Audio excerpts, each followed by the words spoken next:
你从小就喜欢吃辣椒，爸妈一直怀疑你不是亲生的，所以当那个泪流满面的男主找上门，说自己才是真正的黎少爷时，他们毫不犹豫地相信了。亲子鉴定后的那个晚上，你被连夜送回城中村，迎接你的是破旧不堪的房子、陌生的爸妈和一众冷漠的姐姐。男主重生后，知道这7个姐姐将来是不可一世的大佬，所以在回归豪门之前，特意要求他们发誓，他将永远是唯一的弟弟。得到7姐的承诺后，他心安理得地回到秦家当金贵大少爷。然而他对你的传说的身份一无所知。你站在左邻右舍的矮破小屋前，看着墙上醒目的拆字，嘴角止不住的抽搐。透过破布窗帘，你发现一双小心翼翼的眼睛在与你对视。片刻后，这双眼睛背后的主人立刻跑开了。你犹豫片刻，走入楼道，轻轻拍门：“有人吗？”“我是黎深。”过了一阵，门终于开了一条缝。刚才在窗户后偷窥的小女孩探出头来，脸上流露出谨慎，把门慢慢打开。屋内阴暗潮湿，逼仄的空间瞬间映入眼帘。你压住心底的吐槽，尽力露出爽朗笑容，向屋里的人打招呼：“我回来了。”你的笑容让屋内的人都愣住了，他们早就收到消息说你被送回来，还听说你不愿回来，甚至寻死觅活闹过一番。在他们打量你的时候，你也在观察他们。姐妹们的神态各异，冷漠的、欣喜的、憧憬的，还有害怕的。大姐李雪显得最为平静，她成熟稳重，今年22岁，凭自己的努力考上名牌大学。你咧嘴微笑：“大姐好。”李雪神情淡然：“欢迎回来。”态度冷淡。你又瞟向二姐，她是校花离心，舞技超群，在校就被星探发掘，一步跃入娱乐圈，成为最受欢迎的女爱豆。你礼貌地喊道：“二姐好。”离心冷哼，头一扭，满脸不屑。接着你目光转向站在离心旁边的女孩，神情写满了老娘最拽。老娘超叛逆。大姐李雪介绍：“这是老4李宇，还有老3和老5，老6去舅妈家做客。”你露出明亮的笑容：“四姐好。”只见李宇翻了个白眼，老妖眉眼中藏不住渴望，怯怯地迈出一步：“申哥哥好。”你蹲下身来，和小丫头对视，笑着称呼小妹好。四姐如见到人贩子一般，迅速把小妹拉到身后。最后你朝站在一旁默默无言的黎父黎母望去，张开双臂给了他们一个深情的拥抱。爸妈。黎父黎母瞬间热泪盈眶，他们连忙招呼李雪带你去休息。李雪照办，把你带到原先秦彻住的房间。李家虽然贫穷，但对唯一的儿子似乎给予了特别的照顾。家里只有2间卧室，秦彻独自占了1间，而黎父黎母则睡在客厅。便听李雪坦然说道：“黎家比不上秦家，房间确实小又破，你得将就。通常小彻洗澡时间是晚上8点到9点，我们都会待在房间里学习。这里房子小，隔音差，卫生间的声音在客厅能听得一清二楚。”李雪继续说道：“我们几个和小妹洗澡和洗漱都限定在15分钟，爸妈下班后马上洗澡，卫生间在7点到8点间是他们的专属，这点不能改。不知你这里是否可以接受？”你淡然回应：“大姐若不介意，给我发一张以往的家庭作息表，以后我就按那上面来。”李雪看了你一眼，微微皱眉：“你真的决定要留在黎家生活吗？”你忍不住笑：“不然呢？我姓黎，不姓秦，希望大姐以后真把我当成弟弟。”李雪冷淡的表情终于有了些许松动。“好，我会注意的。”还有，我从秦家回来时没带什么衣服，不想穿。秦彻的，麻烦大姐先帮我置办几件。这是应该的。说完，李雪离开房间，你独自在狭小的卧室来回走了2圈，在书桌旁的纸箱里发现了2箱东西，翻开一看，全是一些便宜的小礼物。看到这些，你的眼眶有些湿润，正沉浸在情绪中，门外忽然响起滴滴的谈话声。尽管你想努力不去听，但因房子太小，所有动静都清楚传入耳中。听到家中的困境，老大的学费全靠自己挣。小新成绩优异，不能辍学。李母说不能。小申才刚回来，这不是让他难受吗？我们在想别的办法。李母叹了口气，在众人的唏嘘声中，一道清冷而坚定的声音响起：“是黎心，我这个学期不上了，我去打工。”黎父立刻喝止：“胡说什么？打工哪有什么前途？”随即一声门框声响起，客厅陷入一片沉默。你实在忍不住，拧开房门走出去。这时李宇讽刺似的冒出一句：“要是小彻还在，也不至于有这么多麻烦。”老大李雪立刻阻止：“李宇，注意你的言辞。贫困是这个家庭长久未解的难题。”李宇不高兴的嘟囔：“我们本来和秦彻说好，只要他辍学1年，等李雪毕业开始工作，就能送他去更好的高中。但现在多了个吃闲饭的，还上贵族学校，我们这么穷，哪里能负担得起？”李雪的脸色顿时有些难看，你扑哧笑了一声。李宇火冒三丈：“你笑什么？”你慢悠悠地说：“四姐，你可真有趣。”李宇只觉得自己被嘲笑：“我可不是你的4姐，我只有一个弟弟，就是小彻。”你挑了挑眉：“那么我问一下，让秦彻辍学的决定是谁做的？”当然，这是全家一起的决定。只有秦彻成绩差，还上着耗费巨大的3流高中。反正小彻比你好，1000倍1万倍。李宇不满中透着自信。你轻轻一笑。其实你不说我也知道这是爸妈研究后的决定，因为秦彻学习不理想，对吧？这时客厅里，黎父林母互相对视，面露尴尬。被戳穿这种事自然尴尬，但你只是轻轻一笑，说：“不过我一直是全班的第一哦。”李宇当场一怔，怎么可能？你的声音淡淡的传来。四姐，你正在读高3吧？不如我们来比比做数学题。李宇呵呵笑着，一中是省内重点高中，他从未掉出过全校前10名。就算和他比，也别说我欺负你。你眨了眨眼，那四姐可要手下留情哦。李雪忍不住插话：“小申，你刚来，还是好好休息吧。”你坚持说道。大姐，我可是很厉害的。李宇已经抽出书包里今晚要做的2张试卷，狠狠地往桌上一拍。大姐，你就别操心了。李雪只能说：“好吧，那我就做裁判。”你和李宇异口同声的回答：“没问题。”李宇抓过试卷中的1张，2张都是最难的，别说我占你便宜。你微微点头，谢谢四姐，我会努力的。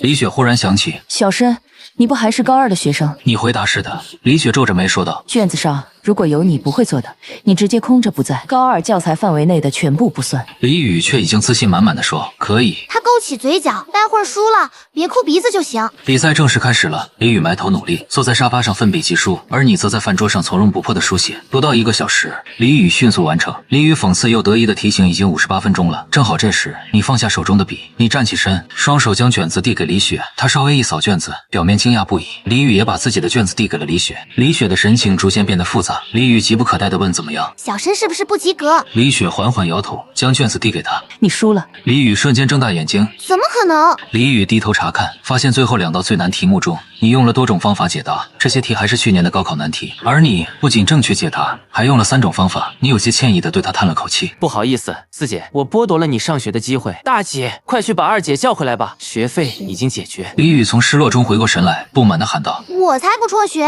你微微一笑，可你的成绩没我好。李宇一时语塞，你轻轻一笑：“开玩笑的，四姐别放在心上，我的3年学费已经有人帮我交了，我会继续读下去。二姐的学费我也会想办法的。”李父眼中一亮，李母又惊又喜：“真的吗？深深这下子离家又能省下一笔，真好。”你转向李雪大姐：“我们去找二姐吧，她一个人跑出去不安全。”李雪微笑着答应。好。李母觉得烦恼一扫而空。你们早点回来，我去做饭。你便和李雪一起踏出了家门。李雪和你并排走，低声道：“老四没坏心，只是非常喜欢小车，你别和他计较。”你轻声回答：“不会。”你和李雪穿过工地，来到了喧闹的操场。李欣坐在长椅上，李雪说：“你在这里等我。”然后径直向李欣走去。不久后，李欣转过头来，眼神冷淡如霜，随即他甩开李雪，径直走向离家的方向。李雪返回：“走吧，我们也回去。”于是你们跟在他后面。李欣一进家门，就感到气氛有些不对劲。李父坐在沙发上浏览昨天的报纸，嘴角上扬。李小妹玩弄着家里的青蛙玩具。李宇坐在沙发上，一副别人欠他1个亿的表情。李母端着番茄汤从厨房出来：“欣欣回来了，正好吃饭，怎么就你一个人回来？”李欣显得心不在焉：“他们马上回来，我吃过了。”然后往房间走去。李父放下报纸。15分钟后，你和李雪也回到家。你换下了张扬的衬衫，穿上朴素的白 T 恤和休闲裤。李宇和李小妹见你进门，齐齐抬头。你此刻的形象英俊无比。李宇因失败而气恼：“晚饭我也不吃了，不饿。”李父脸上堆满喜悦：“不愧是我儿子，不管穿什么都那么帅气。”眉眼弯弯的，你问：“真的吗？”“当然是真的。”李父好奇地问李雪：“这一身花了多少钱？”李雪手插兜内 ：“T 恤10块，裤子20，还要了双袜子。”李父愣了愣：“怎么这么便宜？应该给深深多买几身。”你解释：“不用了，我上学穿校服，这套正好换洗。”李小妹早已放下玩偶：“爹爹，明天能让申哥哥送我上学吗？让他送我，学校的小朋友会羡慕死的。”李父果断拒绝：“不行，不能麻烦哥哥。”李小妹失望的有气无力。晚饭后，你主动进厨房打算帮李父洗碗，但还没开始就被李父赶了出来。李父看着你，去沙发上坐着就好。转向李雪：“把电饭煲里的饭给欣欣和李宇端过去。李欣和李宇正在长身体，哪能不吃呢？”房间里，李宇坐在书桌前，输给李深真是太丢脸了。转头看了一眼躺在床上的李欣，李宇轻声呼唤：“二姐。”李欣摘下一只耳机，睁开眼：“什么事？今天黎深出去找你，跟你说什么？”“没有。”李宇悻悻地闭嘴，又将耳机插上，耳机里播放着清朗又磁性的男音，是秦彻的声音。第二天，你起了个大早，将房间收拾了一番。你不爱用二手的东西，秦彻留下的这些全部都得扔掉，装了满满一大袋。当你打开门时，正巧与走出房间的李宇碰上，你咧嘴笑着打了声招呼：“早啊。”李宇目不斜视。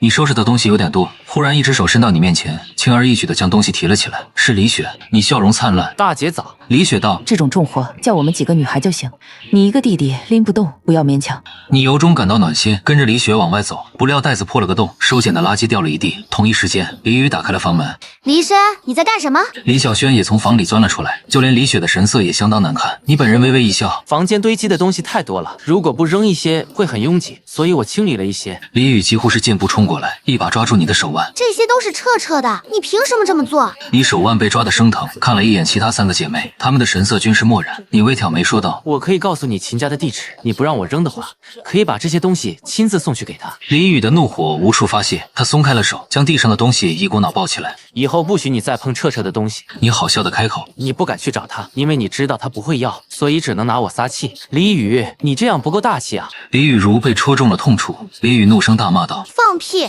这是彻彻的东西，拿给他，他肯定会要的。你根本不了解他，他不是你这样的人。”你悠然感叹：“知道秦家有多富吗？秦彻现在住的是我亲手改造的卧室，有200平方米，房内有天然浴池、衣帽间和健身房。他的衣服是国际名牌，当季新款，鞋子是全手工顶级定制品。他脸上用的东西反复检测成分，按照他皮肤属性生产的专属产品，超市里绝对买不到。你确定这袋垃圾送给他，他会用吗？”李宇固执地反驳：“就算不用，他也肯定会好好收藏。”你干脆丢下一句：“随便吧。”李宇从你的语气里听出了无奈与嫌弃。送回去就送回去，我一定会证明给你看。你简直要被他的智商给逗哭了，懒得跟他掰扯，随口丢下一句：“随你便。”李宇从你语气里品出了无奈和满满的嫌弃，自尊心瞬间被踩得稀碎，扯着嗓子吼道：“送就送，我会让你看看我的本事。”你面不改色，眉头都没动一下。好啊，你等着瞧。李宇气得直冲回了房间，把门摔得整栋楼都在颤。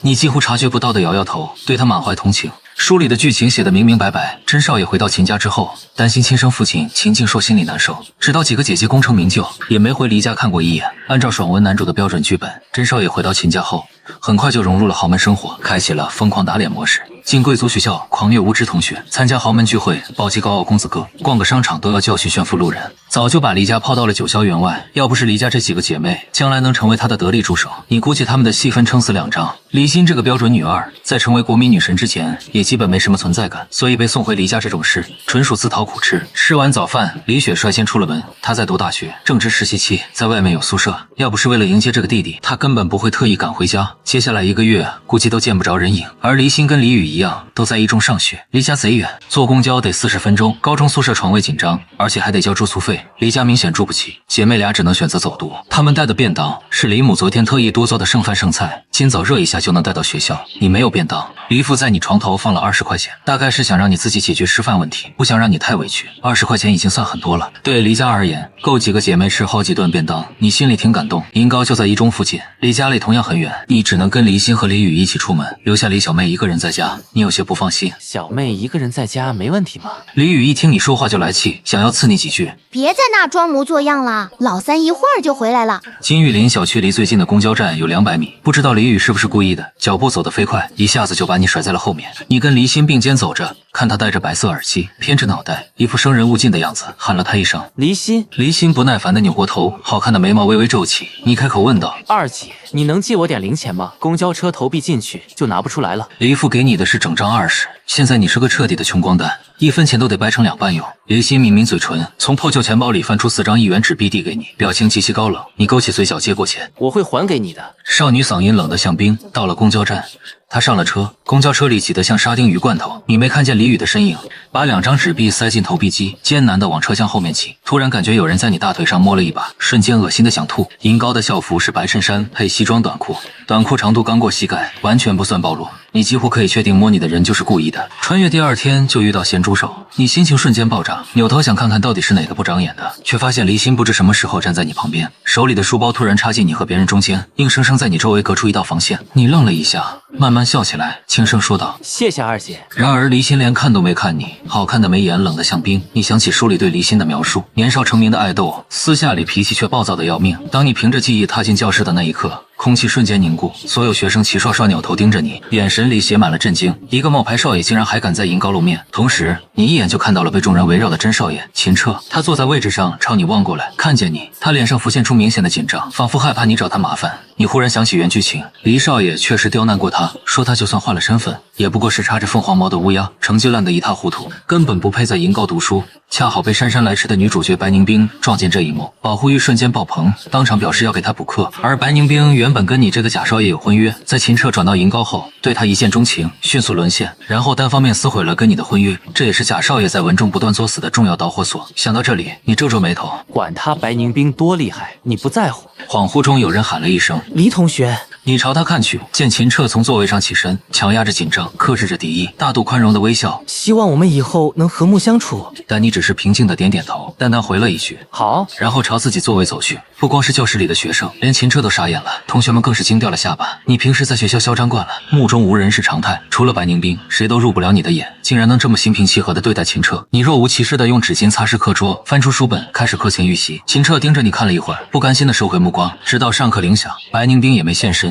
你听见周围同学窃窃私语，又逃课了。听说白宁冰约了隔壁一中的高三学生单挑，反正老师也不敢管他，让他每次考试都拿第一。你垂下眼帘，神色淡漠。这节课是数学，讲的是三角函数。老师让人上台做题，一眼瞄到教室里的帅气新面孔，兴致勃勃地点名：“那位同学，转过来的那位同学，来把这道题解一下。”秦彻被点中，脸色瞬间变了。他成绩不好，转学时没通过银高的入学测试，综合成绩只拿了60分，其中数学最惨，秦家捐了3栋楼才勉强把他塞进来。这题他不会，连题目都看不懂。数学老师以为他害羞，来吧，做错了也没关系。秦彻不得不硬着头皮上去，站在空白的黑板前，拿起粉笔，半天只写了一个解字。同学们等得不耐烦，数学老师也逐渐察觉到不对劲，无奈之下，他转头又点了另一个人。秦深，你应声起身，浅笑着说道：“老师，我改名了，现在姓黎。”数学老师笑眯眯地看着你。好的，那么黎深同学上来指导一下秦彻同学。你走上讲台，顺手接过秦彻手里的粉笔，在他的解字后面写下一串公式，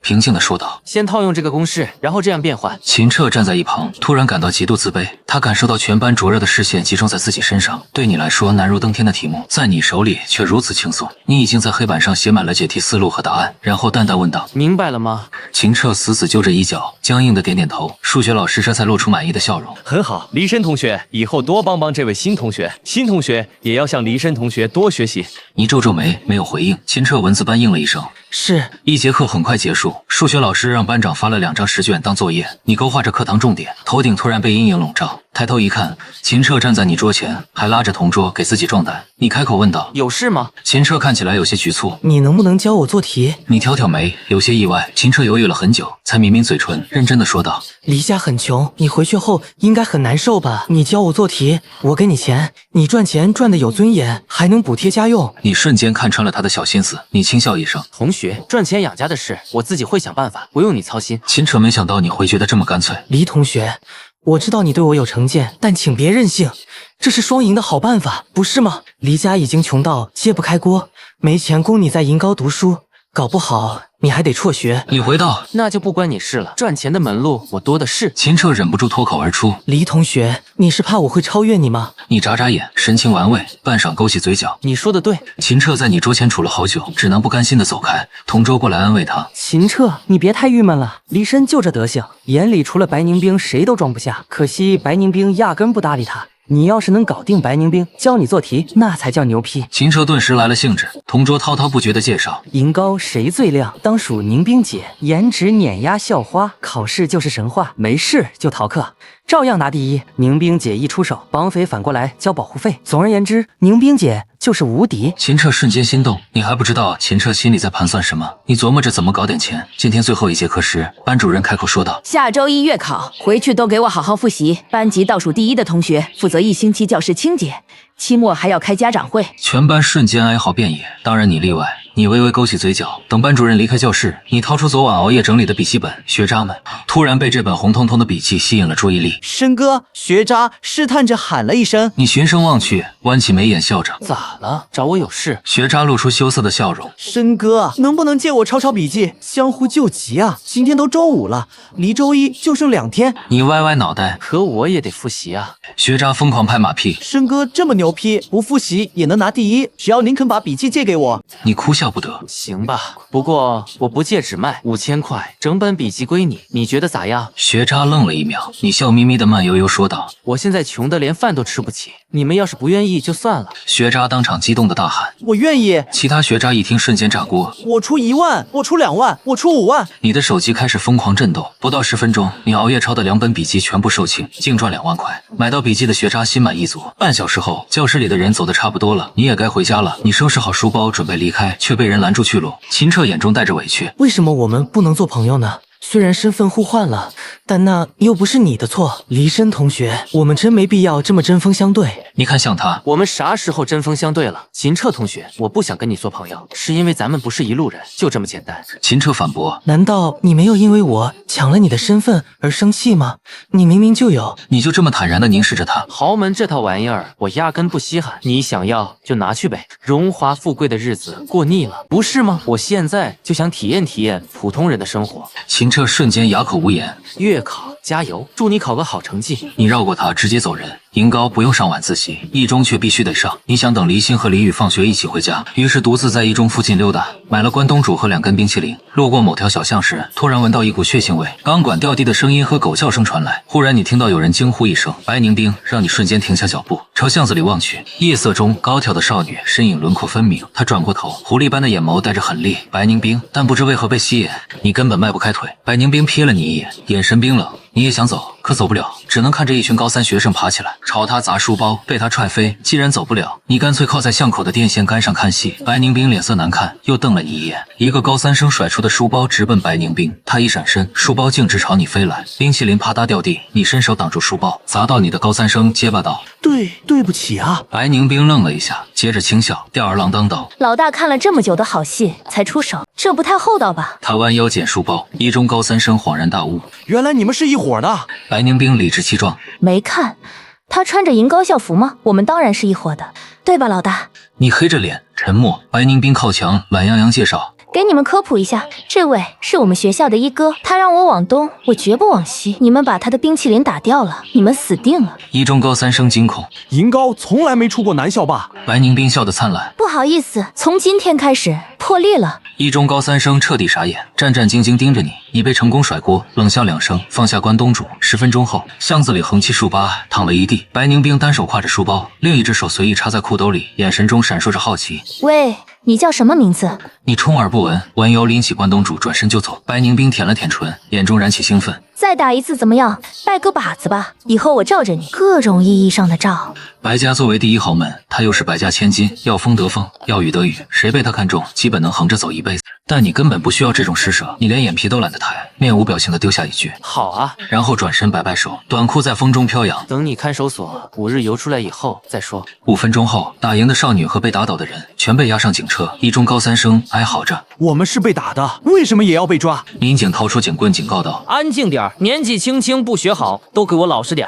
只有白凝冰面无表情，眉眼间透着阴郁，仿佛随时准备动手。回到家已经很晚，全家人盯着你，眼中满是意外。客厅里弥漫着一股尴尬气息，连李宇脸上都带着几分不自然，一副明显窘迫，匆忙从沙发上起身，深深回来了。今天在学校过得怎么样？我去给你下碗面。你心里早已猜到几分，提起关东煮袋子，温和地说：“第一次坐公交车回家不太熟，所以迷路了。爸爸，不用麻烦，我已经吃过了。你看我给你们带了什么？”李小妹几乎是扑了上来，声音又脆又亮：“好吃的！”你笑得更欢，打开袋子，捏了串鱼丸给她，然后将剩下的放在桌上。李宇轻哼一声：“还以为你又跑回秦家了呢，回来的这么晚，我们都没留你的饭。”你早就料到他们会这么想，笑容有点无奈。我既然来了，就不会再走了，偷偷跑回去更加不可能。顿了顿，你转向离心问道：“二姐，你吃吗？放凉了就没味道了。”离心眉眼漠然，钱哪来的？这一问，正在吃丸子的李小妹一愣，准备偷拿鱿鱼卷的李宇收回了手。看晚报的黎父抬起了眼，刚要进厨房的李母也停下了脚步。是啊，黎家今天总共才给了你20块钱，买关东煮的钱从哪来的？所有人的目光聚焦在你身上，眼神中满是探究，空气仿佛凝固了。你不以为意的一笑：“不是秦家给的，是我自己赚的。”离心深深蹙眉，脸上写满不信任。李宇仿佛抓住了把柄，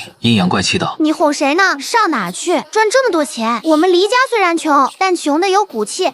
来路不明的东西，我们不会吃。”李小妹一口丸子卡在嘴里，腮帮子鼓鼓的，进退两难。你直勾勾盯着李宇，一言不发，默默拎起桌上的关东煮，转身走进了房间。房门关上的瞬间，李宇莫名感觉脸上挨了无形的一巴掌。李母责备道：“小雨，你太过分了！深深好心带东西回来给大家吃，就算是拿了秦家的钱，你也不该那样说。待会儿去给他道个歉。”原本有些愧疚的李宇立刻反驳：“我不，凭什么要我道歉？他说不出钱的来源，肯定就是不干净。”李母无言以对，只能轻叹一声。李父放下报纸。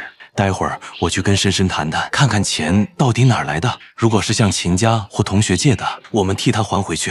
就在这时，门外响起鸣笛声，小妹趁乱一口吞下鱼丸，兴奋地蹦起来。一定是吴姐，六姐从舅妈家回来了，每次回来都会给我带好吃的。她像旋风般冲出去，客厅气氛稍微缓和了些。李母趁机叮嘱：“听话，无论如何，待会儿都要给深深道歉。”李宇依然倔强：“我才不！”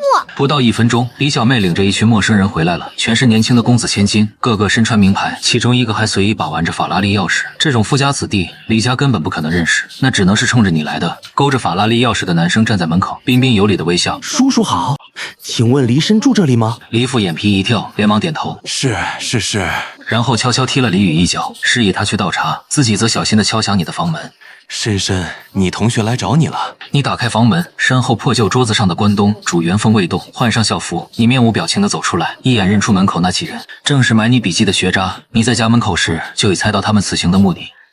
李父拉着李母躲到一边，紧张地低声商量：“他们肯定是来催深深还钱的，不知道借了多少，我们卡上还有多少？”李母愁眉不展：“就剩1000了，这个月已经超支。”两人头顶仿佛乌云密布，李宇倒了水却没端上去，心想这群富二代怎么可能喝便宜的茶？干脆凑到李母身边抱怨：“就这样你还让我道歉？人家要债都找上门来了，真丢人！”李小妹怯生生地躲在沙发后面，突然门口那群富二代见到你双眼放光，夸张地挥手：“深哥，我们可算找到你了！你卖给我们的笔记解题思路太难了，我们完全看不懂，能不能包售后给我们讲解一下？”你毫不意外，眉头都没皱一下。可以是可以，不过现在已经很晚了。深哥，离星期一还有48小时啊，就当救命之恩，我们肯定认真听，不会耽误你太久。你思索片刻，回头对呆若木鸡的李父李母说：“爸妈，我先出去一下，大概12点钟回来。”学渣们连忙保证：“叔叔阿姨放心，我们一定把人安全送回来。”李父李母还没回过神来，啪的一声，你已经关门离开了。客厅里一片寂静，沉默许久后，李母仿佛刚醒过来，小心地问：“孩子他爸，你刚才听到没有？”李父心情复杂：“听到了，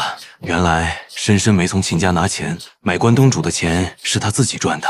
那我们刚才的质疑岂不是太伤人了？”李宇震惊的手都在抖。谁能想到他还有这种赚钱路子？李小妹得意的咧嘴一笑：“四姐，待会要好好向哥哥道歉哦。”李宇瞪了他一眼，却不得不点头：“知道了。”另一间房门突然打开，黎心戴着白色耳机走出来，好看的眉眼间透着冷淡。“我出去一下。”李母刚开口，这么晚了，你要去哪儿？黎心已经头也不回的出了门。你坐进了李英杰的红色法拉利，记得他还没满18岁，这让你不禁皱眉。同车的2个男生主动解释：“这是他表哥的车，临时借给他开的，驾照也在车上。”我来开。你语气不容置疑。李英杰本想秀一把，委屈的让到副驾，嘴上却不敢吭声。你一拉开驾驶姿势，立刻显露出老手风范。月光下，你的侧颜英俊的过分，学渣忍不住惊叹：“深哥，你这是学了多久的车？也太熟练了吧！”你目视前方，漫不经心：“有一段时间了，之前梦想当赛车手，现在嘛，想到诺贝尔奖获得者。”车里2个男生叽叽喳喳聊个不停，从明星聊到学校论坛，又扯到白宁冰。深哥，你跟白宁冰发展的怎么样了？实在不行就换个人追呗。我朋友圈里有个姐姐，长得可漂亮了。等红灯时，你不咸不淡地说：“我对白宁冰没兴趣了，以后不会再追她。”学渣眼睛一亮：“深哥，看看我姐姐吧，她不渣。”你无语的摇头：“我不需要。”2个男生以为你受挫，纷纷安慰你，轻笑一声：“我暂时不想谈恋爱，只想好好学习。”转眼到了学渣的私人图书馆，你给他们讲题，讲到11点多，学渣们才终于感觉自己开了点窍。结束后，学渣自告奋勇：“深哥，我送你回去。”你却摆摆手：“不用了，这里离家近，我走回去。时间不早了，你们都早点休息吧。”学渣还坚持要送你到馆外。2人穿过大门，昏黄路灯下，一道修长身影茕茕孑立。你愣了一下，唇角上扬：“不用送了，去开车吧。”学渣一脸懵，眼见你脚步沉稳地朝那人走去，喊了一声：“二姐。”黎心垂着眼眸，语气疏淡：“爸妈放心不下，让我来接你。”你亲密地挽住他的胳膊。我们走吧，爸妈一定等急了。离心皱了下眉，最终没睁开。他侧目瞟了你一眼，月光下你的面孔纯净，笑容明媚。他心湖被投下一枚细小石子，荡开了丝丝涟漪。你浑然不觉，笑容灿烂地问：爸妈他们都睡了吗？睡了，那真是辛苦二姐了。没什么。你们徒步回家，相连的影子融为一体。离心闻到你身上青柠般的淡淡皂香，他沉默片刻，突然开口：对不起。你脚步一顿，为什么要跟我说对不起？离心停下脚步，直视着你。要不是我问起，老四不会说出那样的话。我为自己还有老四的行为道歉。你抿紧唇角，闷了一阵，看他故作平静下的不安，忍不住笑出来。二姐搞得这么严肃，我还以为什么事呢。放心，我没往心里去。离心半信半疑。真的？当然了，李宇冤枉我时故意不解释，就是等他们自己发现。人都只相信自己看到的，不信别人说的。我才刚来这个家，有点风吹草动都正常。我根本没生气，但无底线的好脾气只会让人觉得我好欺负。为了防止以后更过分的事，我只好装生气。没想到效果挺好。离心脸色肉眼可见的好转，表面冷淡，语气却柔和许多。不过这样的事以后还是别做，学校就要有学生的样子。你不是商人。你点点头，笑得像只偷了腥的猫。知道了。离心不再多说，你们一起回了家。你以为会一片漆黑，但指针刚过12点20分，离家里面灯火通明。李小妹、离父、李母和李宇整齐排坐在沙发上，无一人入睡。见我们回来，三人齐刷刷站起，异口同声道：你们回来了。你目光扫过每个人。爸妈、四姐这么晚还没休息啊？李母神色尴尬地推了把李宇，后者一个趔趄跌到你面前。李宇满脸不情愿，低头嘟囔：对不起。声音小的几乎听不见。你想逗他一下，嘴角微扬。四姐说什么呢？没听清呢。李宇猛地抬头，眼中喷火，咬牙切齿地吼道：我说对不起。离心眉头一皱，而你笑容不减。没事，四姐别放心上。李母这才松口气。深深啊，小雨做错了，你别往心里去，他已经保证以后绝不会这样了。你眉眼弯成月牙。我信四姐，那关东煮还在我房里呢，明早热热就能吃。李宇见你没揪着，不放，火气稍减，转而直视离心。二姐，你专程出去接他回来的？离心薄唇紧抿，脸色瞬间阴沉。你心头一紧，眼神骤冷，疑惑地望向他，四目相对间。离心大步转身回房，砰地摔上门。李母担忧地凑近：深深，你跟小新没发生什么吧？是路上偶遇的吗？你笑眯眯地回应：没有呀，我和二姐相处的可好了，我超喜欢她的。李母勉强放心，轻叹一声：这么多孩子里，就小新性子最闷，怎么都改不了。以前小彻在时常找他聊天，情况才好些。你既然喜欢他，没事多找他说说话，真希望他能开朗点。你轻点头，目光投向那扇紧闭的门，眼中闪烁着意味深长的光芒。聊了会儿，你回了房间，因为李母要休息了，明天还要上班。他和黎父合力将沙发变成床铺，趁两人不注意，李宇溜进你房间，看你正要打开抽屉，他靠在门板上，手握门把，好奇发问：你和二姐到底怎么了？他为什么会跟你一起回来？你歪头一笑，保密。李宇脸色一沉，骂了声靠，怒目圆睁。告诉你，别想打二姐主意，她绝不可能搭理你。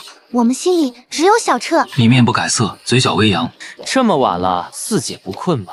李宇话说完了，转身就走。你不忘补上一句：请把门带上。谢谢四姐。原本想帅气摔门的李宇，差点气得七窍生烟，瞥了眼已躺在沙发床上的父母，终究没敢发作，只能轻轻合上门，转身朝你竖起中指，牙齿咬得咯咯响。今晚显然洗澡无望，从房间到厕所必经客厅，等你洗完怕是半夜了，会打扰两位每天比鸡早起比牛晚睡的辛苦父母。关灯躺下，闭目养神许久，仍无睡意，忍不住叹息一声，摸黑起身，借着月光去拿桌上那份冷掉的关东煮，正准备下口，门被轻轻叩响，疑惑走去开门，只见漆黑门口站着个更黑的人影，连脸都模糊不清。一个塑料袋突然塞过来，门口人影随即转身离去。你试探着低唤：二姐。无人应答，无奈回房，开灯一看，袋中竟是块菠萝面包，皱巴巴的脆皮已掉了2块，不知从哪翻出来的，但摸上去松软可口。你眉眼弯弯，放下冷关东煮，津津有味地吃完了这甜香的面包。次日清晨，神清气爽地出门，只见李宇和李小妹正在沙发上摆弄七巧板，李欣在厨房忙活早餐。这是姐妹们轮流的任务，当然除了身高不够，连锅都够不着的李小妹。洗漱完毕，你立刻钻进厨房，笑容灿烂。二姐，我来帮忙。正在煎蛋的离心眼神一凝，站远点。你刚停步，锅里油花四溅，校服上顿时多了个明显油点。离心眉头紧锁，老四。李宇手拿三角形塑料板冲进来，二姐怎么了？离心薄唇微抿，把他带出去。离心一眼瞄到你校服上的油渍，嘲讽早说，二姐不会理你，你还往跟前凑。话音刚落，离心又道：把校服换下来，让老四给你洗一下。你目光扫向李宇那张张宛如吃了苍蝇的脸，勾唇一笑。好的，谢谢二姐。离心不满抗议：“二姐，我不服。”然而见离心眉尾一扬，冷意中透着不悦，立刻蔫了，满脸郁闷。洗就洗，穿脏衣服去银高丢的是我们离家的脸。你乐了，眉梢一挑，真没想到李宇这么怕离心，平时跟李母说话都敢大小声，这不满那不悦的。离心一个眼神就能让他服服帖帖，不愧是女儿本色。李宇对上你戏谑的目光，立刻瞪眼。看什么看，赶紧脱下来。你本就是逗他玩，便无意真让他下不来台，于是笑道：“四姐，别急，学校快发新校服了，就一小油点，不仔细看根本看不出来，不用洗了。”李宇当即眉开眼笑，一副算你识相的表情，转头冲离心嚷嚷：“二姐，你都听见了吧？不是我不给他洗啊。”离心只淡淡嗯了一声，李宇飞快溜出厨房，生怕再被安排什么活。你不知从哪找来条围裙系上，大大的布料将修长身体全部包裹，即便只是普通的你，穿起来也意外帅气。二姐，我来帮忙吧，这样就不会弄脏衣服了。离心微抿薄唇，没有反对，但在你靠近时，冷不丁来了句：“昨天欠你的2清了。”你一怔，心里泛起无奈。原来他对你的善意，只是因为觉得欠了你的。昨天因他一句话，你被李宇奚落欺负，所以今天特意让你从李宇那讨回来。这真是已经不知该说什么好。不过你并不气馁，朝他一笑：“谢谢二姐，昨晚特意给我的菠萝面包很好吃。”离心好看的眉毛顿时打结，嗓音清冽带寒：“什么菠萝面包？”你愣住了，比他还讶异。面包不是他给的，那是谁？突然一个荒唐想法浮现脑海，你回身望向沙发上陪小妹玩的李宇，该不会是他吧？嘴角微抽，沉默片刻后，你扬起脸，轻松结束话题。没什么可能，是谁不小心塞到我这？二姐要做什么，我来打下手。不爱八卦的离心皱着眉，没追问，关火将鸡蛋盛出，做好了。心中埋下疑问，再看李宇的眼神就变了味。你记得原著里可没写他是个傲娇啊？你是不是飘忽又刺人的目光，让李宇莫名心底发毛，忍不住想是不是有人在背后诅咒你？当他终于捕捉到目光来源是你时，立刻怒斥：“看什么看？有什么好看的？”你直截了当发问：“四姐，昨晚的菠萝面包是不是你给我的？”李宇脸色以肉眼可见的速度巨变，耳根瞬间通红，整个人手足无措，仿佛大脑宕机1秒，不知如何回应。随后他拔高嗓门，端出极其凶恶的态度：“放屁！我才不会给你面包呢！”话尾明显磕巴了一下。你敏锐察觉到那微妙心情，正吃煎蛋的李小妹好奇地举着勺子：“什么菠萝面包？”李宇耳根红得蔓延到脸上，连忙在桌下踢了离心的脚，疯狂暗示：“我不清楚。”一定是二姐给的。离心淡淡道：“我没有。”李宇急了，咬牙道：“那肯定是妈给你的。总之不是我，绝对不可能是我。”你悠悠拉长语调，哦了一声，浅笑道：“我也觉得不是四姐，兴许是妈给的吧。回头我问问她。”话音刚落，李宇噌地站起来，怒吼道：“不就一个破面包，你至于吗？有什么好问的？这么小家子气，成天亏待你怎么的？”见人要炸毛，你见好就收。不紧不慢道：“主要是那面包太好吃了，我很喜欢，想问问在哪儿买的，顺便说声谢谢。”李宇突然哑火，憋得脸红脖子粗，又慢慢坐了下来。老半天，他才挤出一句：“就一个面包你也稀罕，没见识。”你起身回房，将里面没吃完的关东煮提出来，放在饭桌上。热热还能吃，我跟二姐回来的晚，麻烦四姐把这个给送我面包的人。黎哼了一声，撇头：“我不要你麻烦别人去。”你双手合十，一脸软萌的撒娇：“四姐，拜托了，这可是我求你的。”李小妹咬着煎蛋，怎么也想不明白，明明李宇跟离心都是一所高中，回来时间一样晚，为什么你偏偏要拜托一直跟你针锋相对的李宇？哥哥姐姐们太奇怪了，真是伤脑筋。银高周6不放假，周日才休息1天，所以今天你还得去上学。李小妹仍由素未谋面的三姐接送，出门前你随口问道：“3姐、5姐、6姐，她什么时候从舅妈家回来？”李宇一边拉长脖子盯着马路上的公交车，一边回答：“舅妈家开小吃店，最近附近有新建居民楼开放，人流量爆棚，需要人手帮忙。3姐还有老5、老6，起码得下周才能回。”你对离家亲戚状况并不清楚，毕竟一本小说出现的人物又多又杂，那些不重要角色几句话或1、2章就匆匆带过。再说读者想看的是感情戏和甜甜恋爱，谁会专门去记这个？于是你背起书包出发了。今天的银高格外不同寻常，一路走来，到处都有人窃窃私语，直觉告诉你，这些议论肯定跟白宁斌有关。果然不知谁消息这么灵通，白宁斌打架被拘留的事已发到论坛，顿时全校沸腾，犹如滚烫开水，所有人都懵了。白宁斌竟然被一中的人爆了，胆子真大，居然敢举报的是千金，这是不想在这混了。更有高年级学生摩拳擦掌，嚷嚷着要找一中的人打架，为白宁斌讨回公道，打不赢就耍手段，算什么好汉？你有点无语。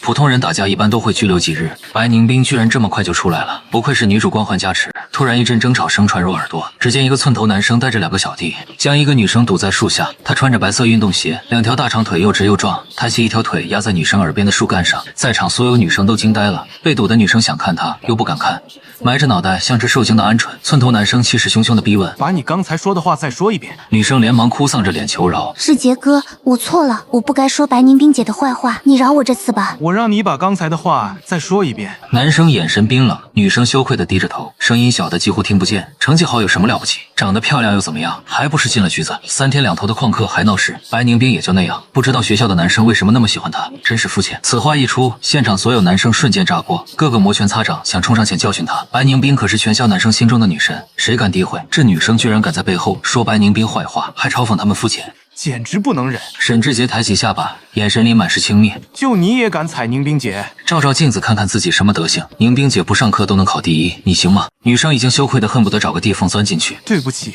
滚吧！沈志杰放下腿，一脚踹在他屁股上。以后再敢说宁冰姐坏话，别怪我不客气。女生被踹了也不敢吭声，头也不回地逃走了。这场闹剧短短5分钟就结束。围观录视频的女生们意犹未尽，只好慢慢散开。你也准备离开，刚转身，余光却发现沈志杰带着一群人朝你走来，一个箭步拦在你面前，投下一片阴影。站住，有事！你眼皮都懒得抬，语气淡漠。你当然认识这个男生，沈志杰，豪门沈家的少爷，银高公认的霸王，不像贾少爷那样高傲孤僻。沈志杰在学校里拉帮结派，呼风唤雨，还给自己的小团体取了个响亮的名字——白宁冰后援会。只要被他盯上，不管你愿不愿意，都得乖乖入会。许多根本不喜欢白宁冰的男生也被迫加入了这个组织。每次白宁冰有活动，全部成员都必须到场给他打 call。这位少爷出手阔绰，会费给的足足的，所以一直没出什么乱子。时间久了，甚至有人被他的痴心感动，称白宁冰为花，称他为护花使者。贾少爷自然极其反感这对 CP， 所以他跟沈志杰水火不容。两人的梁子越结越深，成了死对头。显然沈志杰这次找上门是来找麻烦的。果不其然，他又逼近一步，眼神冰冷地威胁道：“今天宁冰姐难得来学校，你最好别骚扰她。要是被我知道你缠着她不放，没你好果子吃。”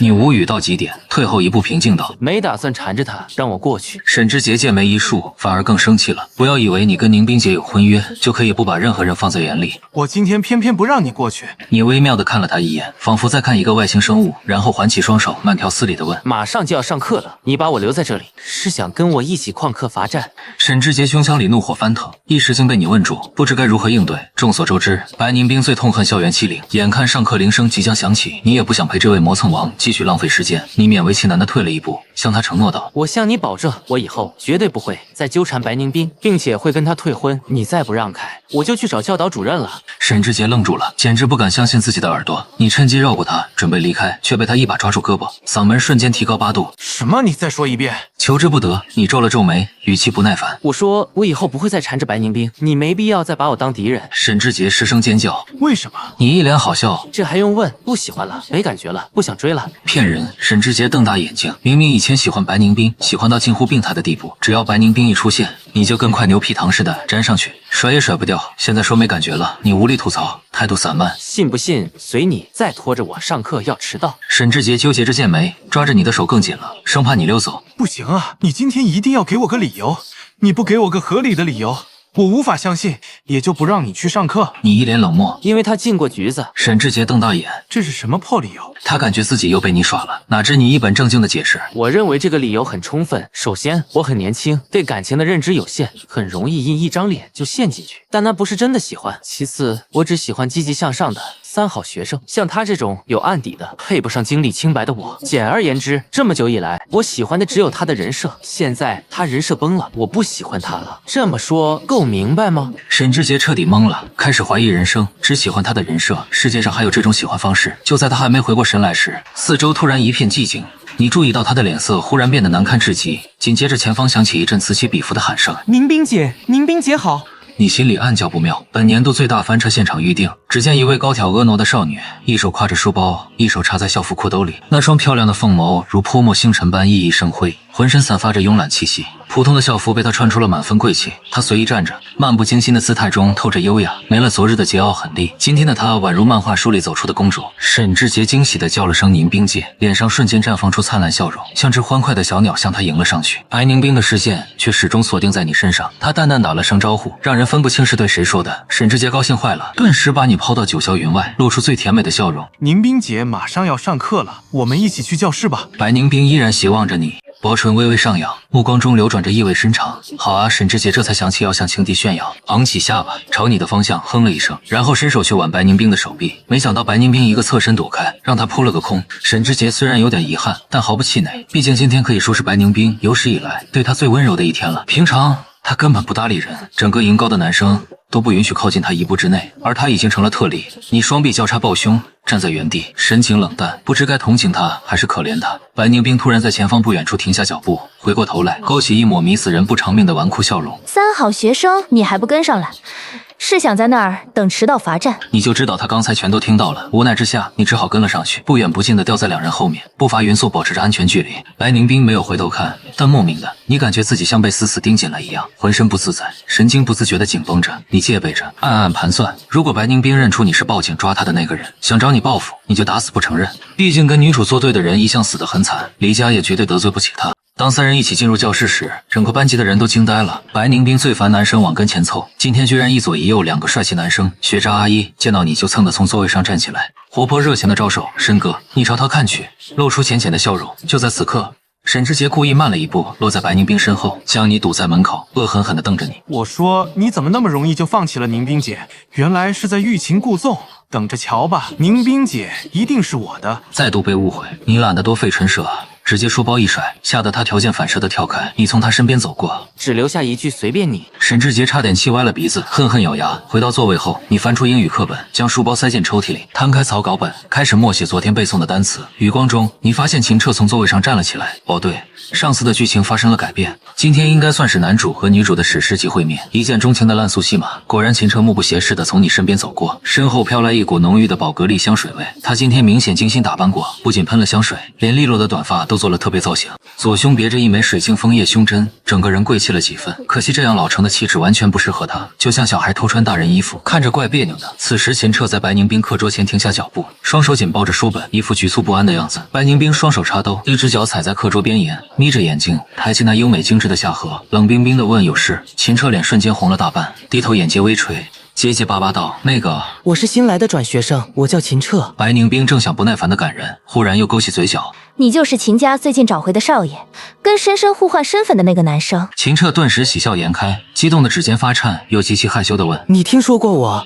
白宁冰不答，懒懒散散的，难得表露一丝耐心。你找我干什么？秦彻扭捏犹豫了一瞬，终于鼓起勇气，将书本往前一递，视死如归般开口：“听说白同学数学很厉害，我想请白同学教我做题。”话音刚落，整个教室忽然陷入死寂，所有学生盯着秦彻，目光中透着深深的怜悯。又一个被宁冰姐外貌迷惑的失智男生，你没忍住，噗嗤一声笑了出来。却听白宁冰问：“你怎么不去找黎深？他的成绩也很好。”秦彻攥紧衣角，立刻意识到自己说错了话，可他不甘心就这样失败。秦彻语气低落，微垂眼睫，整个人看起来又委屈又可怜。黎同学不情愿，他说我们不是一路人，我想兴许是我太笨了，什么都学不好，所以招人嫌，不像黎同学自己聪明，还有名师额外辅导，所以才能一直那么优秀。说完，他肩部颤抖，轻微哽咽，故作坚强的样子令人心疼。话落，空气中弥漫着压抑的难过。他摇头补充：“大概是我太笨了，什么都学不好，才会惹人嫌吧。黎同学就不一样了，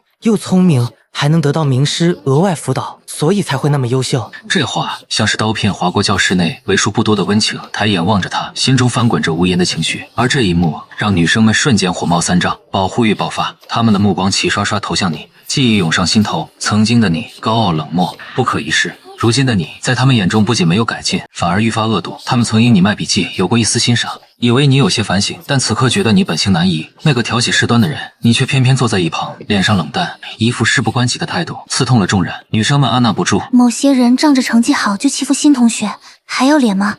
不肯教就算了，还阴阳怪气，忘了自己已经不是少爷了是吧？他们的话像连珠炮般砸向你。新同学，你别灰心，你成绩暂时比不过某人不是你的问题，不过是以前穷请不起补习班罢了，要真比谁优谁劣还不好说呢。大魔王这次被全员怼了一圈，能不能做个人？怎么转学生这么可怜，连教道题都不愿意？声音接踵而至，像潮水一样把情绪推向高潮。秦彻没有急着辩驳，反倒压下因过度关注而起的脸红，真心说道：“谢谢大家为我打抱不平，我没事。其实我想某人应该不是故意的，希望你们别因为我误会他。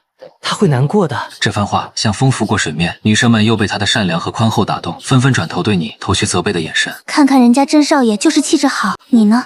成绩优异也得学点教养吧。你的怒意开始积聚，内心的你快要笑出声。果然，爽文男主不找人打脸，剧情怎么推进？而你呢？悲催的成了推进故事的垫脚石。就在你腹诽时，教室里突然响起课桌与地面剧烈摩擦的尖锐声音，刺痛耳膜，瞬间抓住了所有人的注意力。议论声戛然而止，视线全数涌向声源处。只见你的长腿一脚踏上桌角，随即用力一蹬，动作凌厉干脆，带动一排课桌齐齐挪动。你眉间冷意尽显，眼底的笑意早已隐去，脸上浮现沉郁的怒火。刚才还洋洋自得的女生们，一个个像被雷劈中了心头般噤声，预感到大魔王是真的怒了。秦彻本以为自己占尽优势，此刻却暗自欢喜。他这么怒，一定是听说我喜欢他了吧？如果他主动维护我，那这次绝对算大获成功。他心头暗喜，一步步向前走，想让白宁冰看清楚他的脸。可他没意识到，你的怒火早已积压到爆发边缘。秦彻扬起一抹明媚的笑容，语气格外柔和。白同学，别气了吧？黎同学也许有他的苦衷，应该不是故意针对我的。话音刚落，白宁冰的视线冷如寒冬，薄唇轻启，吐出2个字：滚开！教室里的气氛顿时冻结。虽说白宁冰向来高冷，从不对男生加以辞色，但像今天这样直接粗暴，还是头一遭。秦彻愣在原地，身子一颤，下意识退了一步，脸色煞白。他怎么也没料到，他居然会这样凶他。他怯怯的抬眼望向白宁冰，冰冷的双眸，那眼神宛如寒潭，将他彻底冻住。他努力勾起嘴角，想装出无所谓的样子，却笑得难堪又僵硬。如果白同学不愿意帮忙，那就算了，我不想给你添麻烦。白宁冰却忽然笑了，但那笑容像刀刃，冷锐刺骨。既然不想给我添麻烦，就别跑到我面前来。还有你身上的香水味，实在难闻，闻得我都想吐。教室里一片死寂，你站在一旁，差点没绷住，当场笑出声。秦彻僵在原地，眼圈发红。他抬手嗅了嗅身上散发的清爽柑橘香，满脑子疑问：怎么回事？明明调查过这是他偏爱的牌子，还送过他妈妈，现在他居然说难闻。眼看秦彻快要崩溃，一旁暗恋白宁冰的炮灰甲终于顶着强大的气场开口：白姐这样会不会太过分了？秦同学也没招你惹你，再怎么说也是个男孩子。白宁冰凤眸微转，寒光直射过去，语气平静却透着压迫。那好，希望你以后考好了成绩，都被人说是天生脑子聪明，有名师辅导，跟你拼命努力半点关系都没有，你会觉得不委屈吗？炮灰甲被对的喉咙打结，脸涨得通红，全然失了反驳的勇气。现场气氛陡然微妙，女生们的保护欲小分队再也唱不出团结的高调。经白宁冰这么一挑明，他们细细回味秦彻的话，确实有种别扭的味道。直到被点破，那种违和感终于成了共识。刹那间，所有看向秦彻的目光悄然变了味，连那些刚才互读心切的女生都涌上后悔的神情，仿佛意识到自己上了某种卖惨表演的当。秦彻满脸通红，眼神无措地扫视全场，最后落回白宁冰身上，似是期待。然而白宁冰面无表情地将长穗从课桌上收回，随即转身，毫不留恋地起身离开。就在这时，沈之杰的身影猛然冲到秦彻面前，咬牙切齿地质问：白姐千辛万苦，难得来上一堂课，你倒好，闹得她心情全毁。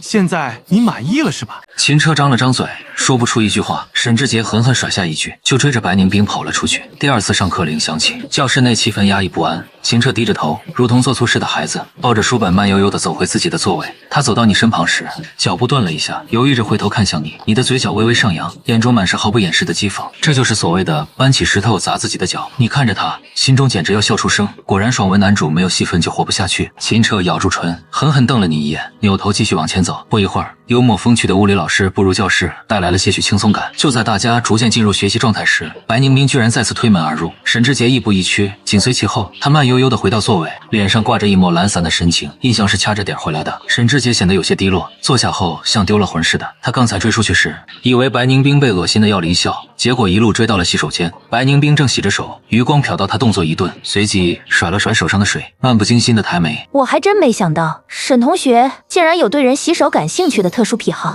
那一刻，沈志杰的脸烧得鲜红，羞愧的几乎想钻地缝。物理课开始，老师发现了上周测验的卷子，以96分的高分稳居第一，而白宁冰因缺考，毫无悬念的以0分垫底。当老师表扬你的话传来，教室里瞬时炸开了锅，所有人都恍然大悟，努力是后话，智商真不是拼爹妈的。男同学们看着自己的卷子，脸刷得红了，能读赢高的，家里都不缺钱，顶着一堆名师辅导，可可像你这样天赋异禀的，真没几个。坐在你右边的秦彻如坐针毡，四面八方投来的目光像利爪，把他笼罩在无形的阴影里。他拳头攥得紧紧的，指尖几乎嵌入掌心，脸上交织着羞愤不甘与难堪。明明他没参加这次考试，但那些眼神仿佛他犯了什么大错。秦彻物理老师点了名，他顿时僵了一下，暗淡的目光微颤，磨磨蹭蹭地站了起来，整个人怯懦又局促。老师的语气温和关切：“秦彻同学，你在原来的学校物理学的怎么样？”这本是寻常的寒暄，却让秦彻的脸一路从青转到白，他眼神乱飘，手足无措。周围那些或冷笑或观望的眼神，像针芒一样刺着他，但不知哪来的勇气，他忽然抬起头，勾起一抹有些嘲弄的笑容。老师，我之前在学校物理课一直考全校第一。全班愣了一瞬，猛然倒吸了一口凉气，刚才还跑去求人交题，这会儿跳出来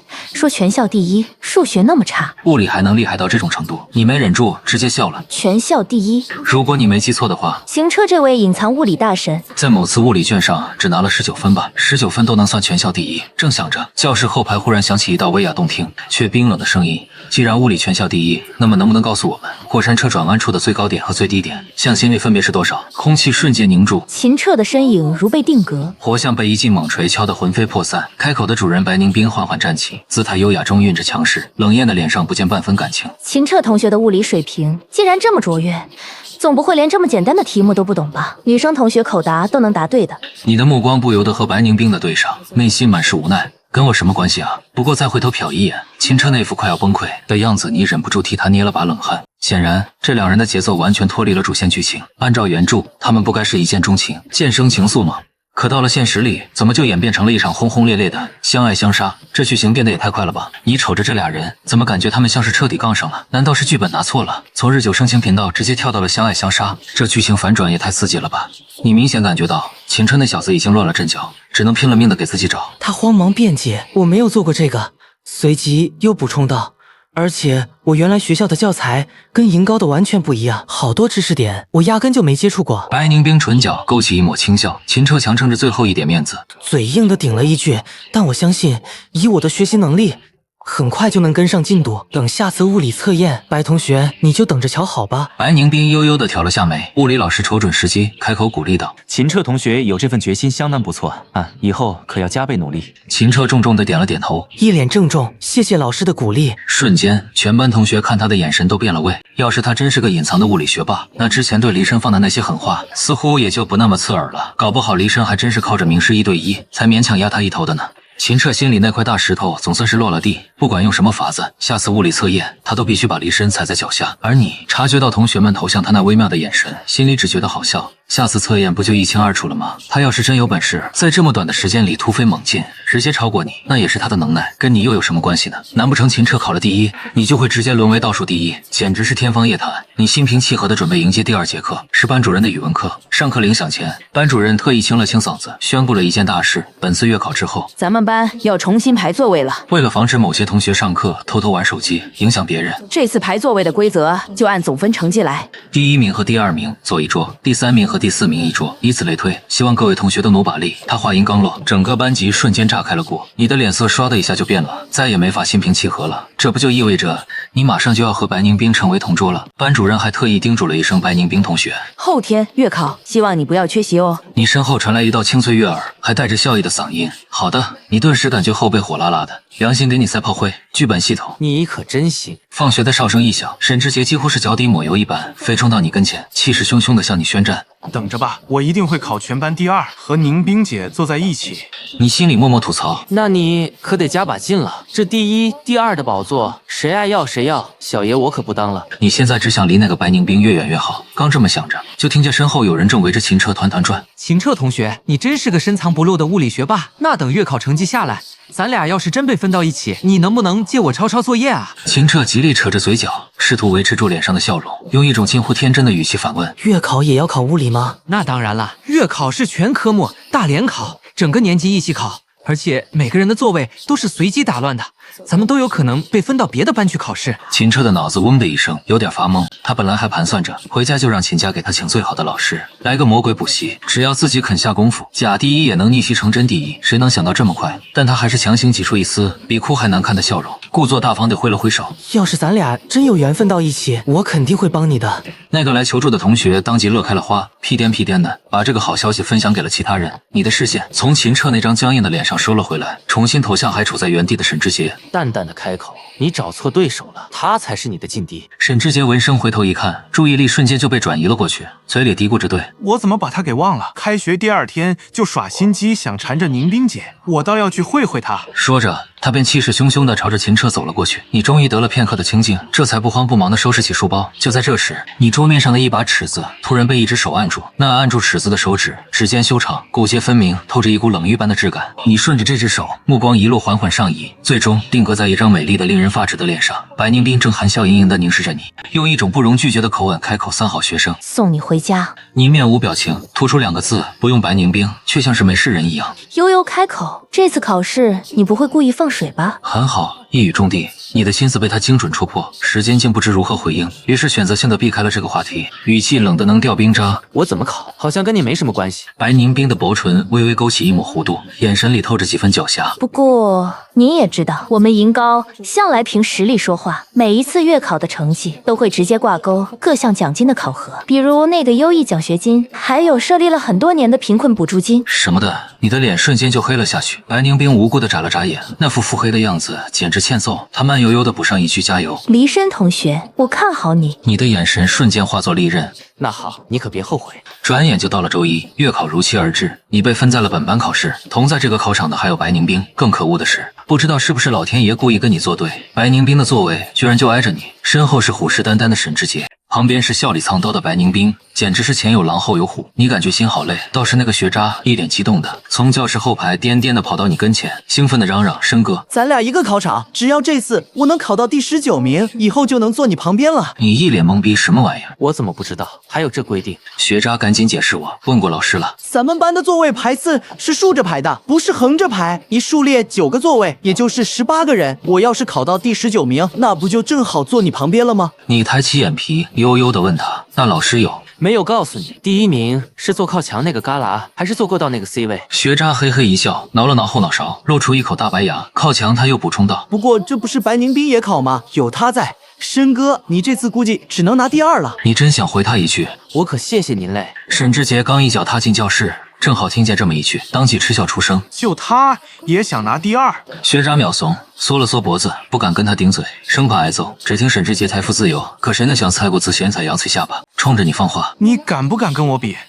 要是这回月考你能拿到第2，我沈志杰的名字倒过来写。”你红唇一勾，觉得有些好笑，懒洋洋的抬眼看他。可是我想拿的是第1呀！沈志杰像是听到了天大的笑话。你做什么白日梦呢？平时成绩好点，也就考个3、4名，连第2都坐不稳。你本来懒得跟他计较，但转念一想，你觉得有必要给他上一课，那就是男人不能说不行。那要是我考了第1怎么办？沈志杰脱口而出：“我以后再也不跟你抢白宁冰。”行吧，虽然他对白宁冰是追是铁，你都毫无兴趣，但这个赌约听起来还挺带劲。你接受了，你爽快的点了点头，眼神锁定他。那你可得记住自己说过的话。沈志杰重重的哼了一声，扭头就走，一屁股坐回自己的座位上，开始埋头准备，心里盘算的要给你一点颜色看看。考试铃声骤然打响，白宁冰这才姗姗来迟，那双大长腿悠悠的踏进教室，身上普普通通的校服硬是被他穿出了高定的范。路过你身边时，他还含笑瞥了你一眼，这才是释然落座。紧接着，监考老师也抱着卷子走进了考场。考完试，你整个人像是被抽干了力气，有点虚脱，毕竟太久没有经历过这种高强度的长时间。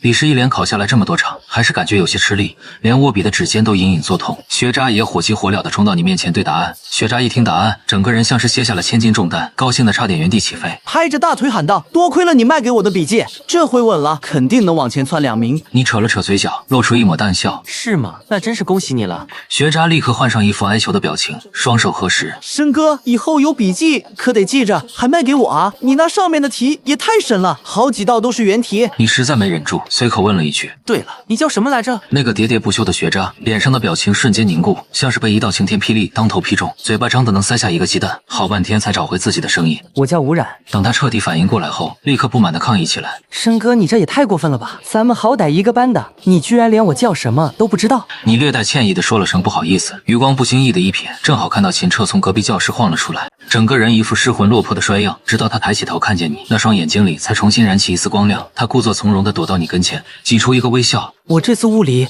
可能考得不错呢。你眼皮都没抬，不以为意的抛出一句你作弊了。秦彻瞬间像是被人踩了尾巴的猫，全身的毛都炸了起来，恶狠狠地瞪了你一眼，扔下一句你才作弊，便绕过你冲进了教室。这反应妥妥的心虚实锤了，你才不信。原著里那个经过女主和名师双重辅导，花了整整大半年时间才把成绩拉上去的家伙，能一天之内就打通任督二脉，这么自信自己物理会考得好，除了作弊，你实在想不出第二种可能。只是不知道他到底用了什么骚操作，居然能瞒天过海，躲过老师和银高那堪比探照灯的监考。上课3天后，考试成绩出炉，各科老师轮番公布。第一节课，英语老师抱着试卷走进教室，脸上洋溢着喜悦。这次考试，我们班整体进步明显，特别是黎申同学，医生同学英语150分，白宁冰同学149分。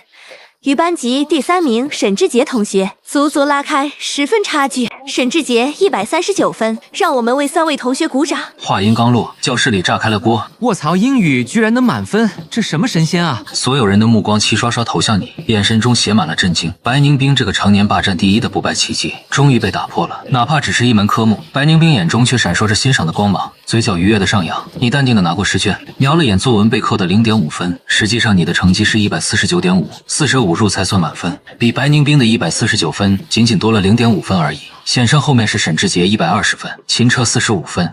上台领卷的秦彻脸色惨白，身体摇晃，周围投来的不屑目光如刀般刺痛他的心，指甲深深陷入掌心。到第3节生物课，老师抱着试卷走进教室，这次你终于不是第一了，但以1分之差强势占据第2。沈志杰比你足足低了3分。后面的语文课、数学课大家已经麻木，不是你第一，就是白宁冰第2。你们2人你追我赶，与其他人的分差拉得巨大，其他人只能仰望。下午最后一节物理课，一直低头垂脸的秦彻突然振奋起来，眼睛微微发亮。有同学等不及物理老师开口，直接打趣道：“老师，别铺垫了，直接说吧，第1名是黎申还是白宁冰？让我们知道最终的冠军到底是谁。”物理老师摇头一笑，都不是。这次物理第1是新转来的秦彻同学。秦彻，恭喜你拿了全校物理第1，满分100分。你果然没让老师失望。教室里瞬间鸦雀无声，所有人都惊掉了下巴。不会吧，他居然真拿第1了？明明英语才拿40多分，化学只考了个位数。教室里的震惊氛围瞬间被质疑声打破。秦彻缓缓起身，嘴角挂着得体的微笑。谢谢老师，我会继续努力的。底下立刻炸开了锅。这不可能吧？谁见过偏科偏成这样的？语数外化生全军覆没，单靠物理满分，怎么看都像是为圆谎做了手脚。就在大家议论纷纷时，沈志杰猛地站起来，指着你大喊：“老师，我要举报黎申，他肯定作弊了。”原本质疑秦彻的目光瞬间全部转向那位温厚老实、极其厌恶作弊的物理老师。脸色一沉，怎么回事？沈志杰咬牙切齿，黎申之前成绩再好，也只能排到第3。怎么可能？短短几天就像嗑了聪明药一样，科科第1、第2。如果我没猜错，他物理也考了高分吧？物理老师眉头紧锁。是的，黎申98分，与白宁冰同学并列第2。沈志杰立刻转向你，眼中冒火黎申，说实话，你用了什么卑鄙手段？骗过监考老师和考场摄像头？这荒谬指控让你忍不住笑了。人在课堂坐，锅从天上来，难道这就是你注定要为男主挡枪的宿命？你慢条斯理地站起身，声音平静：“我没有作弊。”沈志杰根本不信，大步冲到你面前，翻你的课桌抽屉，疯狂寻找所谓的证据。一无所获后，他又抓起你的书包，一顿乱翻，噼里啪啦，文具散落一地。你一把抓住他的手腕，声音冷了下来：“愿赌服输，适可而止。没作弊就是没作弊。”你翻遍全世界也找不出证据，沈志杰却像抓到救命稻草般甩开你的手。你心虚了，是不是藏在手机里？连吃瓜群众都看不下去了，班里的学渣忍不住插嘴：“月考试手机都要上交的，黎申不可能带进考场。”沈志杰不假思索地反驳：“那他肯定有备用机。总之，他绝对不可能突然变得这么聪明，连白宁冰都考不过他。”你彻底被逗笑了，语气中混合着嘲讽和怜悯。沈志杰同学，自己做不到的事，别人也一定做不到。这种想法我不怪你，但你把白宁冰视为神明，认定他天下第1。有没有问过你父母？他们承不承认自己的基因比白宁冰父母的差？你步步紧逼。为什么这世上不能有人超越白宁冰？排名就是用来打破的，试卷再难也有满分的上限。白宁冰再厉害，也只是普通人。保持第1需要付出巨大努力。如果你真觉得他是天才，就算天天旷课打架不学习，随便翻翻书也能第1，那我不怪你没有争第1的勇气。但我跟你不同，我没有对手，没有限制，超越白宁冰对我来说不算什么。只要我没有科科满分，每次都有错题，我永远不会满足。我想考更好的成绩。你眼里的天才，对我来说不是不可超越的。这一次的考试凭的是你自己的实力，不仅这一次，下一次你也会努力达到自己的目的。如果你对我有意见，认为我的成绩作假，请下课以后去找证据。现在这里是老师的课堂，轮不到你撒野。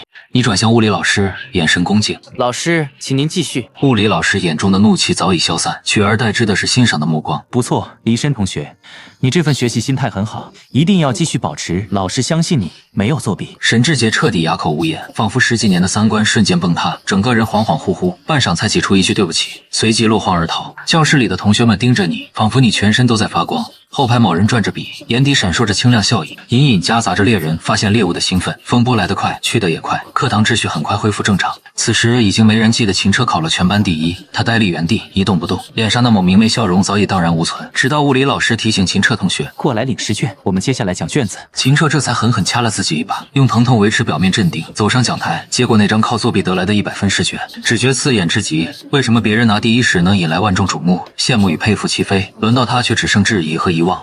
为什么这么不公平？明明自己才是秦家少爷，离身偷走了他10几年人生，为何自己依然挫折不断，而离身却一帆风顺，轻易博得全场关注？不行，他不甘心。秦彻不自觉用力捏皱了卷子，突然想到什么，又展露笑容。放学后，你收拾书包准备离开，今天依然要去一中等云哲和玉林。张玉一脸崇拜，申哥啊，你也太猛了，你怎么就坐到靠墙位置去了？我好不容易才考到19名，结果却要挨着白宁冰这个大魔王，简直太难受了。你轻笑一声，是你把我想得太差劲，你应该努力考第3名，这样就能坐我后面。张玉想都不敢想，话说到一半，立刻改口，好的，申哥，我下次努力。一定争取坐你后面，就像课堂上你说的，心有多大，舞台就有多大。学生不能说不行。你收拾好书包离开学校，照旧买了冰淇淋和小零食，照旧经过之前的那条巷子。不同的是，一根电线杆旁今天多了个身影，夕阳将金色光芒洒在他身上，地面上投下一道修长挺拔的剪影。他一条腿随意踩在电线杆上，整个人散发着慵懒随性的气息。那双如宝石般的眼眸朝你投来目光，眼底满是耀眼笑意，声音里带着揶揄：“3好学生，今天怎么这么磨蹭？”你站定脚步，与他保持着恰到好处的距离，你面无表情地直视他。有事，白宁冰将手插进裤兜，从电线杆上撑起身子，唇角微扬。真不考虑和我拜把子？你冷冷回击：“建议你去医院检查一下脑子，让一个男生跟你拜把子，真亏你想得出来。”白宁冰眉梢一挑：“你觉得我是普通男生，空手接棍棒，一个打10个的那种？”你面不改色：“我是白宁冰。”笑容更深：“我可以为之前的不良行为道个歉，请你再好好考虑一下。”你毫不犹豫：“没什么好考虑的，如果我是个普通炮灰，肯定早就扑上去抱大腿。可惜我不是，我是个恶毒男配。”懒得继续纠缠你，一言不发，继续前行，打算绕过他直奔你中。然而当走到电线杆旁，手臂突然被一把抓住，一股清新的海盐气息瞬间将你包围。少年滚烫的手心温度穿透单薄的下衣，让你肌肤发热泛红。一张俊美的脸庞在眼前逐渐放大，明明有能力推开他，你却仿佛被施了定身咒，又是那该死的小说定律在作祟。白宁冰的脸越靠越近，你紧张的额头冒汗，同时内心涌起强烈的抗拒感，极度厌恶这种被掌控的感觉。然而就在他高挺的鼻尖几乎要碰到你的瞬间，他忽然停住了动作。他斜睨着你，乌黑的眼眸中跳跃着细碎光点，喉结轻轻滚动，口中吐出无奈却又带着愉悦的话语：“你至于这么难搞吗？”悬着的心终于落地，暗暗松了口气，随即迎上他的目光，毫不退让的对视。活了这么多年，第一次被小女孩撩，还差点被强吻，真是开眼了。你突然觉得这情景荒谬又好笑，头一歪，唇角上扬。现在才明白，有些人平时爱理不理，如今却是高攀不起啊。